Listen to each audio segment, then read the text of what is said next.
पिया परदेस गए, अरे पिया परदेस गए,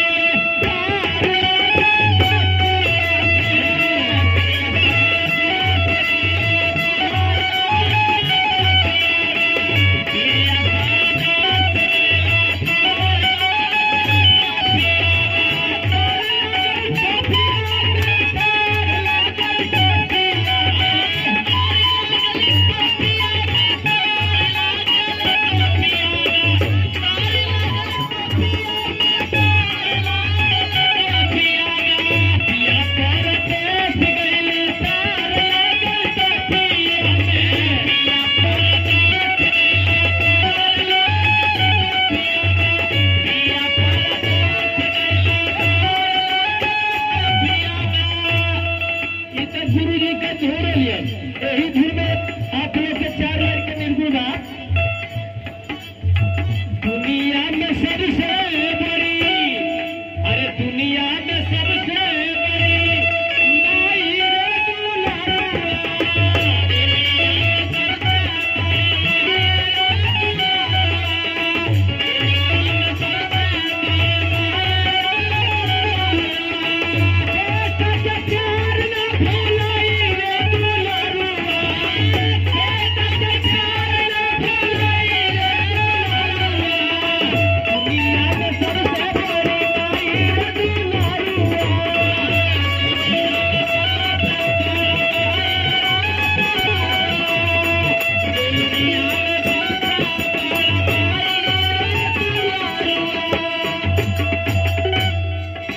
देखा भैया कहला कि महतारी का दर्जा ऊंचा होला, महतारी से सब लोग पैदा भरवा, माई का दर्जा दिया गया। उसका नाम बा नवही महीना माई गोरा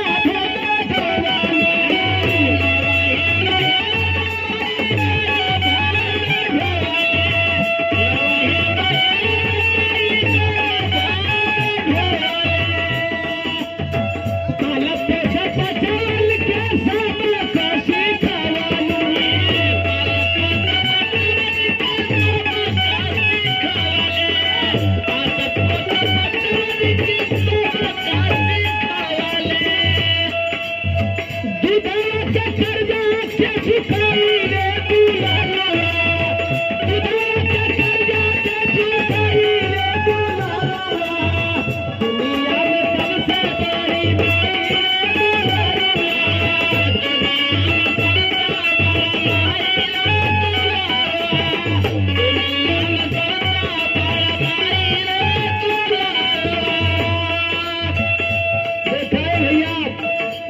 के कर्ज आज तक ले केहू ना चुका पलो।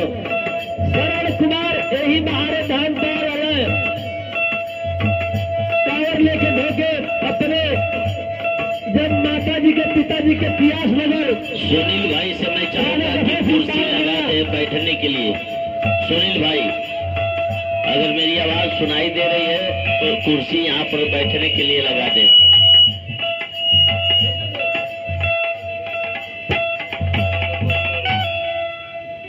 दूसरे की लाइन के बाद एक भैया छोड़ दे। अरे 4 गो बेटा का बिहारी जाना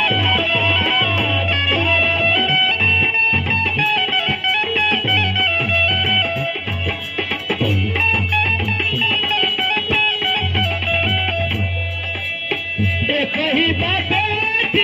पूजा लाया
कुमार जो धरती पर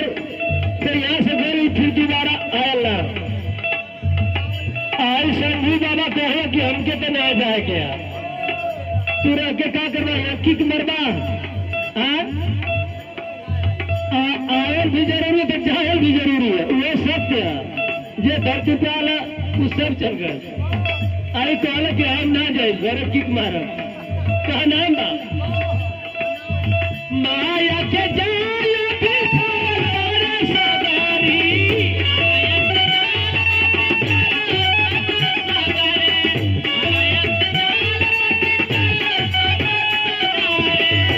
दुनिया में डूब जाए कहीं ओई बगारी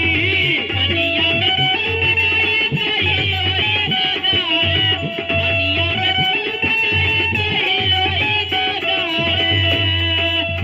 हम मांगे जग के बुलाई रे दुल्हरुआ हम मांगे जग के बुलाई रे दुल्हरुआ दुनिया में सबसे बड़ी माई रे दुल्हरुआ दुनिया में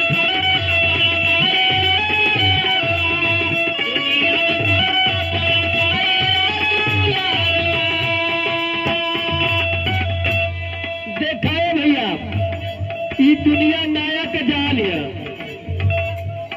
माया के जाल ऐसे बात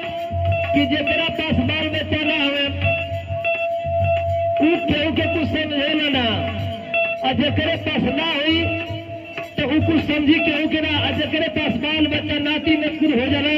वही में दुनिया भुला ना ले ई सब करा उनकी पतई बारी काहे खातिर कि अगर बाल बच्चा हम कोयला कि गेहूं चाउर होते ना तो लड़की लड़का होना करिए शादी भी हो तो लड़की लड़का होना करिए तो ये दुनिया माया के जाल है अगर हमारा तन से लड़का भर तो हमारे धीरे धीरे में रही तो हम वो खत्म हो जाये और लड़का के अगर शादी होकर बाल बच्चा हो तो वो खत्म हो जाये ये धरती यही तरह रह जाए कहना बात जय जय जय स्वर्ग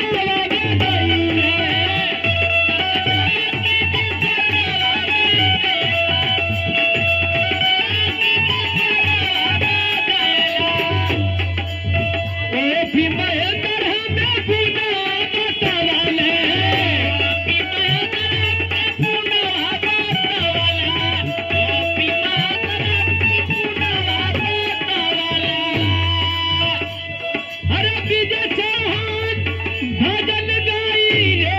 दुलारुआ अरे विजय